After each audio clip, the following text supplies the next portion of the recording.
Baik, di video ini kita akan membahas terkait dengan pengenalan matriks dan multivariat normal. Nanti kita akan bahas rangkuman di setiap bab, mulai dari bab 1, yaitu pengenalan notasi serta menyusun matriks seragam beragam, matriks korelasi, kemudian di bab 2, perhitungan akar ciri dan vektor ciri, bab ketiga yaitu sebaran multivariat normal, dan bab keempat yaitu pengujian sebaran multivariat normal. Kita beranjak ke rangkuman yang pertama terkait dengan pengenalan notasi serta menyusun matriks ragam beragam, matriks korelasi. Hmm. Jadi kita mengenal matriks sebagai alat penting dalam banyak bidang, terutama dalam analisis data dan statistik multivariat. Nah, beberapa hal yang penting harus dipahami dan diperhatikan dalam penggunaan matriks meliputi yang pertama yaitu terkait dengan dimensi matriks. Nah, di dimensi matriks terkenal ordomatriks. Ordomatriks yaitu matriks yang memiliki ukuran yang dinyatakan sebagai M kali N, di mana M adalah jumlah baris dan N sebagai jumlah kolom. Kemudian, matriks sendiri memiliki beberapa jenis. Yang pertama, matriks kolom dengan satu kolom, N sama dengan satu. Kemudian disebut matriks baris, yaitu matriks dengan satu baris, M sama dengan satu. Dan kita juga biasa menyebut adanya matriks persegi, yaitu matriks dengan jumlah baris sama dengan jumlah kolom. Kemudian, terdapat beberapa operasi dalam matriks. Yang pertama yaitu penjumlahan dan pengurangan. Nah, dalam penjumlahan dan pengurangan, dua matriks dapat dijumlahkan atau dikurangkan jika dan hanya jika mereka memiliki dimensi yang sama, ya. Berarti untuk penjumlahan dan pengurangan syaratnya yaitu dimensinya harus sama, sehingga nanti baru bisa dikerjakan. Kemudian yang kedua yaitu perkalian matriks. Misalkan matriks A dengan dimensi M kali N akan dapat dikalikan dengan matriks B dengan dimensi N kali P. Hasilnya adalah matriks C dengan dimensi M kali P. Dapat diperhatikan bahwasanya ada perkalian matriks, matriks A M kali N dan matriks B N kali P. Dapat dilihat bahwa jumlah kolom dan jumlah baris ini harus sama, maka nanti akan dapat hasil perkalian dari matriksnya. Kemudian operasi yang ketiga yaitu operasi transpose. Transpose dari matriks A dengan dimensi M kali N adalah matriks A transpose. Nah, A transpose biasa dilambangkan sebagai berikut dengan dimensi N kali M. Ya, berarti kebalikannya ya. Tadi M kali N, kemudian setelah ditranspose menjadi N kali M, di mana baris menjadi kolom dan kolom menjadi baris. Kemudian operasi selanjutnya yaitu determinan. Nah, determinan ini hanya dapat dihitung untuk matriks persegi. Nah, ingat bahwa matriks persegi yaitu baris sama dengan jumlah kolom. Determinan matriks A akan dinotasikan sebagai determinan A atau det A sebagai berikut. Kemudian operasi selanjutnya yaitu inverse. Nah, inverse sendiri merupakan uh, jika matriks A memiliki inverse A pangkat minus 1 jika dan hanya jika A adalah matriks persegi dan determinan dari A tidak sama dengan 0. Nah, inverse akan memenuhi A dikalikan A inverse sama dengan I, di mana I ini merupakan matriks identitas. Ya, kemudian ada beberapa jenis matriks khusus melanjutkan tadi bahwa A kalikan A inverse sama dengan identitas. Ya, identitas sendiri merupakan matriks persegi dengan elemen diagonal utamanya adalah satu dan diagonal dan elemen lainnya adalah nol. Dinotasikan sebagai I. Ya. Dinotasikan sebagai I. Kemudian matriks nol, matriks dengan semua elemen adalah nol. Dinotasikan sebagai nol. Kemudian terdapat matriks diagonal di mana matriks persegi di mana semua elemen di luar diagonal utamanya adalah nol. Kemudian matriks simetris yaitu matriks persegi A yang memenuhi syarat A sama dengan ada A sama dengan A transpose ya, sebenarnya A transpose. Jadi simetris itu ketika A yang memenuhi A sama dengan A transpose. Kemudian matriks ortogonal yaitu matriks A yang memenuhi A transpose kalikan A akan menjadi matriks identitas. Kemudian terdapat beberapa sifat dari matriks. Yang pertama yaitu rank. Nah, rank ini merupakan jumlah baris atau kolom linear independen dari matriks. Ya, nanti jadi menghitung bagaimana sebanyak apa jumlah baris atau kolom yang nilainya itu sama dengan 0 atau linear independen. Kemudian akan disebut kondisi positif jika matriks A adalah positif definite jika untuk setiap vektor non 0 ya, ini untuk nilai X X dat kali dikalikan A itu X-nya lebih besar dari nol. Nah, digunakan dalam statistik untuk memastikan matriks covariance dapat diinversikan. Kemudian juga terdapat matriks ragam beragam atau matriks covariance, di mana matriks yang menyajikan varians dari setiap variabel dan covariance antara variabel dalam suatu himpunan data multivariate. Nah, matriks ini sangat penting dalam analisis data multivariate karena memberikan informasi tentang bagaimana variabel-variabel saling berkaitan dan bagaimana mereka bervariasi secara individual dan kolektif.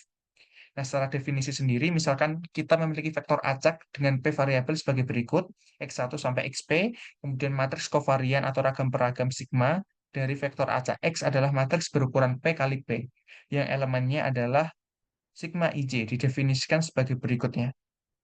Nah, di mana mu I ini adalah nilai harapan dari XGI, secara eksplisit nilai sigma adalah sebagai berikutnya. Nah, di mana sigma II, ragam II ini merupakan ragam XI dan sigma IJ ini merupakan kovariat dari XI dan XJ. Nah, terdapat beberapa sifat matriks covariance. Yang pertama, simetris. Antara nilai, jadi nilai ini akan sama dengan nilai transposnya.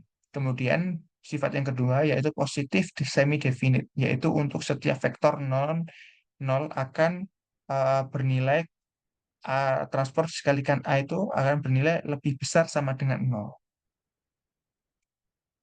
Nah, kemudian yang ketiga yaitu diagonal utama. Nah, diagonal utama ini, elemen diagonal utama dari matriks kovarian adalah varians dari masing-masing variabel. Nah, ini merupakan formula untuk menghitung korelasi populasi dari dua variabel X dan Y. Nah, matriks korelasi ini biasanya digunakan untuk menunjukkan koefisien korelasi antara setiap pasangan variabel dalam suatu himpunan data multivariate. Nah, ini sebagai contoh korelasi contoh sebagai berikut ya. Ah, sebagai berikut dengan nilai korelasi yang perlu diperhatikan bahwa nilainya mulai dari -1 sampai dengan +1. Nah, matriks korelasi populasi adalah sebagai berikut. Sedangkan untuk sifat-sifat matriks korelasi itu sama seperti tadi bahwa simetris, nilai R ini akan sama dengan R transpose, kemudian diagonal utamanya merupakan elemen diagonal utama dari matriks korelasi adalah satu. Jadi nilai diagonal utama merupakan satu. Kemudian nilai absolut kurang dari atau sama dengan satu. Ya, jadi untuk korelasi nilainya absolut dari -1 sampai dengan sama dengan satu.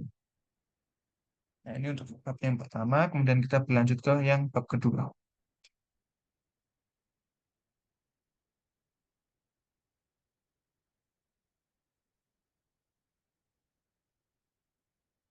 Di bab kedua, kita akan belajar terkait dengan akar ciri dan vektor ciri.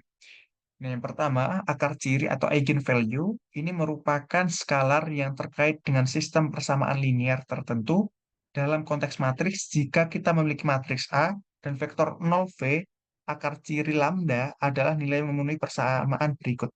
Ya.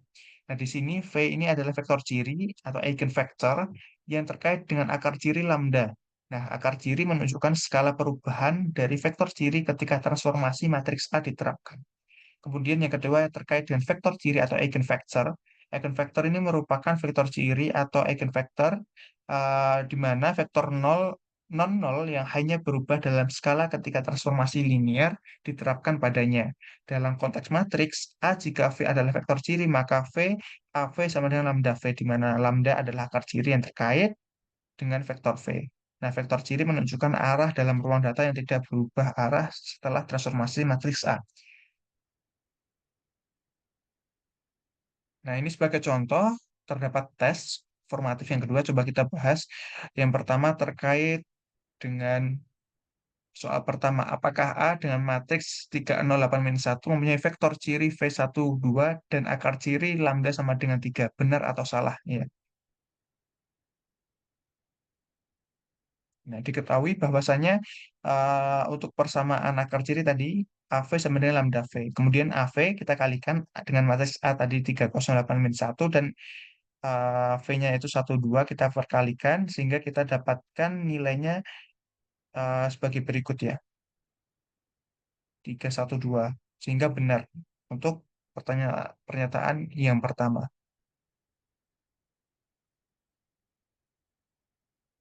Nah, kemudian yang kedua, Tentukan dua akar ciri matriks A di atas ya. Ini diketahui bahwa matriks A sebagai berikut. Ingat, untuk rumusnya AV sama dengan lambda V, sehingga kita ini untuk A-nya minus lambda, kemudian ini merupakan matriks identitas. Kemudian nanti setelah menjalankan formula ini, kemudian menyelesaikan persamaan ini, didapatkan bahwasannya lambda I, lambda satu maksudnya minus 2 dan lambda 2 sama dengan 4.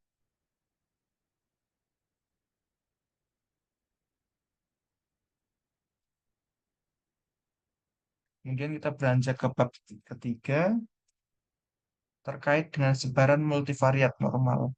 Nah, kita beranjak ke rangkumannya.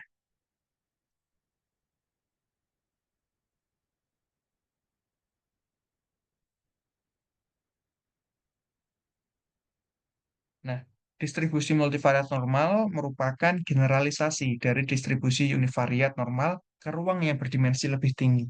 Nah, distribusi ini digunakan untuk menggambarkan hubungan linier antara beberapa variabel acak yang memiliki distribusi normal. Sebaran peluang multivariat normal adalah sebagai berikut. Misalkan jika X mempunyai fungsi distribusi kepekatan multivariat normal dengan vektor rataan mu serta varian sigma. Nah, di mana mu adalah vektor mean berdimensi P dan sigma adalah matriks kovarian simetris positif definit berdimensi P kali P. Nah, sebaran peluang multivariat normal tersebut mempunyai beberapa sifat. Yang pertama, mean dan kovarian, baik mean nilai harapan dari X itu merupakan mu, dan matriks kovarian, kov dari nilai X sama dengan sigma. Kemudian distribusinya marginal, atau setiap subset anak gugus dari vektor X juga mengikuti distribusi multivariat normal jika X mengikuti NP mu sigma. Maka setiap subset dari X mengikuti distribusi multivariat normal yang sesuai. Kemudian yang ketiga terkait dengan independensi, komponen-komponen XI dan XJ dari X adalah independen jika dan hanya jika sigma IJ sama dengan 0. Kemudian yang keempat yaitu terkait dengan kombinasi linear, di mana jika X menyebar NP, mu sigma, dan A adalah matriks K kali P, maka Y sama dengan AX plus B mengikuti distribusi multivariat normal. Nah, ini ada tes formatif yang bisa teman-teman coba. Kita beranjak ke bab 4 terkait dengan pengujian sebaran multivariat normal. Nah, jadi dalam uji normalitas multivariat, ini digunakan sebagai teknik untuk menentukan apakah dataset multivariat berasal dari distribusi normal multivariat. Nah, ada beberapa metode yang dapat digunakan untuk menguji normalitas multivariat, termasuk Kiki-plot, uji Mardia, dan uji Hens-Zilker. Nah, berikut ini merupakan beberapa perbedaan dari metode-metode tersebut. Yang pertama terkait dengan uji Kiki-plot multivariat. Nah, ggplot multivariat ini merupakan metode grafis untuk membandingkan distribusi empiris dengan distribusi teoritis yang diharapkan, misalkan distribusi normal. Nah, untuk data multivariat, ggplot ini dapat dibuat untuk setiap variabel secara individu atau untuk kombinasi linear dari variabel. Secara persamaan, ggplot itu memberikan visualisasi memungkinkan penilaian subjektif terhadap normalitas dan dapat digunakan untuk data univariat dan multivariat. Secara perbedaannya, ini tidak memberikan nilai P atau statistik formal, karena tadi hanya metode grafis. Kemudian hanya memberikan indikasi visual dan dapat sulit diinterpretasikan untuk data multivariat yang kompleks. Kemudian yang kedua, uji Mardia. Secara deskripsi, ini uji Mardia digunakan untuk mengukur skewness dan kurtosis multivariat untuk menilai normalitas. Nah, skewness mengukur asimetri distribusi, sedangkan kurtosis mengukur apakah data memiliki ekor yang lebih berat atau lebih ringan dibandingkan dengan distribusi normal. Secara persamaan, ini dapat memberikan uji formal untuk normalitas multivariat dan menghasilkan statistik dan nilai P untuk skewness dan kurtosis. Secara perbedaannya, skewness dan kurtosis memberikan informasi spesifik tentang aspek-aspek tertentu dari distribusi data dan lebih fokus pada bentuk distribusi dibandingkan dengan metode visual seperti ggplot. Nah, sedangkan untuk uji Henze-Zilker ini digunakan untuk uji yang berbasis jarak yang mengukur beberapa jauh data dari distribusi normal multivariat, menggunakan statistik jarak untuk menentukan deviasi dari normalitas. Secara persamaan, ini dapat memberikan uji formal untuk normalitas multivariat dan menghasilkan statistik dan nilai P. Secara perbedaan, ini berbasis jarak yang berarti mengukur seberapa jauh seluruh distribusi data dari distribusi normal dan menggabungkan informasi tentang skewness dan kurtosis memberikan ukuran yang lebih komprehensif dari deviasi keseluruhan dari normalitas. Nah, ini dapat diperhatikan bahwa terdapat beberapa perbedaan di tabel ini, baik metode Ggplot, uji Mardia berdasarkan deskripsi, jenis uji, nilai statistik, visual atau formal, kemudian kekuatan dan kelemahan. Nah, kesimpulannya bahwasanya setiap metode ini memiliki kekuatan dan kelemahan sendiri, dan pemilihan metode itu tergantung pada kebutuhan spesifik analisis dan jenis data yang diinginkan. Misalkan Ggplot ini sangat berguna untuk visualisasi awal dan dapat memberikan gambaran cepat tentang normalitas.